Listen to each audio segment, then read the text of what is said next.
Cleaning main brush. Remove the main brush by pressing on the main brush release buckles. Use the knife of the small cleaning brush to gently remove the tangled hair. Use the other end to brush off the dust buried in main brush.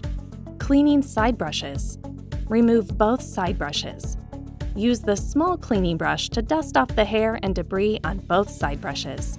While installing, make sure the letter of L and R on side brushes and square pegs are aligned. The side brushes are disposable components. It's recommended to replace them every 3 to 6 months. Cleaning dustbin and HEPA filter. Remove the dustbin by pressing on dustbin release button. Empty the garbage inside of the dustbin. Remove the HEPA filter cover and take out the HEPA filter and sponge. The dustbin, HEPA filter, and sponge are all washable under tap water. Cleaning water tank and mopping cloth.